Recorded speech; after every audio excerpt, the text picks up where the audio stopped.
Next comment చూసుకుంటే, నువ్వు మరియు నేను చేసిన తప్పులకు ఆయన సిలువను భరించాడు.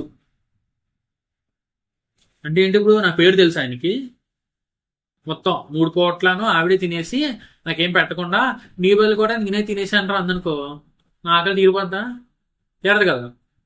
4 పీఠాలని అడ్డు గోడలుగా పెట్టి సనాతన ధర్మాన్ని నాశనం చేద్దామని ఎప్పుడు వచ్చినా సరే నా కూడా పేకలేడు అని నిరూపించారనమాట. రాముడు ఒక కావ్యంలోని క్రియేటెడ్ క్యారెక్టర్. థాయిలాండ్, ఇండోనేషియా, వాటిలో రామాయణం ఎందుకుంది? అక్కడికి వెళ్ళి అడగండి, రామాయణం అంటే తెలియనాడు ఎవడో ఉండడు. సో అది రామాయణం కట్టుకథ అయితే ఇంత దూరం వ్యాపించిద్దా? నిజంగానే అది హిస్టరీ. ఇంకా గట్టిగా చెప్పాలంటే ఇతిహాసం. అసలు ఇతిహాసం అన్న పదానికి ఇంగ్లీష్ లో సరైన పదమే లేదు. Christ is the God not belong to one particular region like double full character రాముడు. కొన్ని రీజియన్ అన్న మాట పడ్డాడు కాబట్టి ఇంకో దాని దగ్గరికి వెళ్దాం. ఇస్రాయేలు వారి ఇంటి లోపల ఉన్న తప్పిపోయిన గొర్రెల కొరకు మాత్రమే పంపబడ్డాను అని. అంటే నేను వేరే వాళ్ళ గురించి రాలేదు అని. ఇది కాదా ఏంటి? ఒక పర్టికులర్ రీజియన్ కోసమే రావటం అంటే ఇదే కదా. Next comment. రాముడిని ఆదర్శంగా తీసుకుని ఆయుధాలు పట్టాలా? మన ఇండియన్ సోల్జర్స్, సైనికులు ఉగ్రవాద దేశాల మీదకు వెళ్లి వాళ్ళ అంతు చూసి వాళ్ళను దునిమేసి మనకి శాంతిని తీసుకురావాలి. ఆదర్శంగా తీసుకుని ఆయుధాలు విడిచిపెట్టాలా? కత్తి లేనివాడు తన బట్ట నమ్మి కత్తుకొని పోవెలను. ఆ మాటలు నేను చెప్పానా? యేసయ్య చెప్పింది. మన వేదాల్లో కూడా ఉంది కదా, మన కొరకు బలియాగం అవ్వాలి, మరణించి తిరిగి లేవాలి అని. రాముడు మన కోసం ప్రాణత్యాగం చేశారా?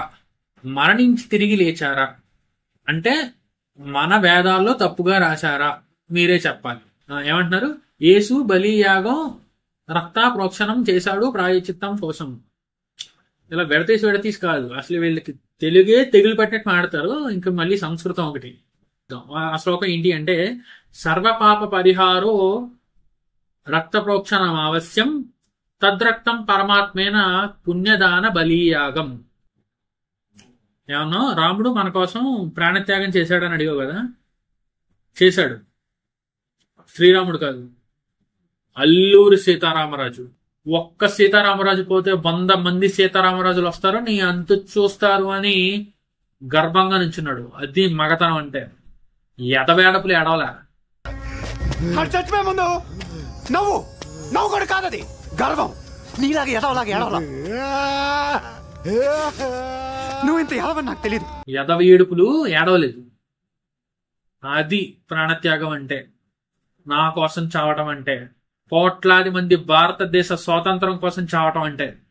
నెక్స్ట్ కామెంట్ చూసుకుంటే, కొందరు మురుగుతూ ఉంటారు, పట్టించుకోకండి. ఇలాంటి విషయాలే చెప్పడం ఆపవద్దు.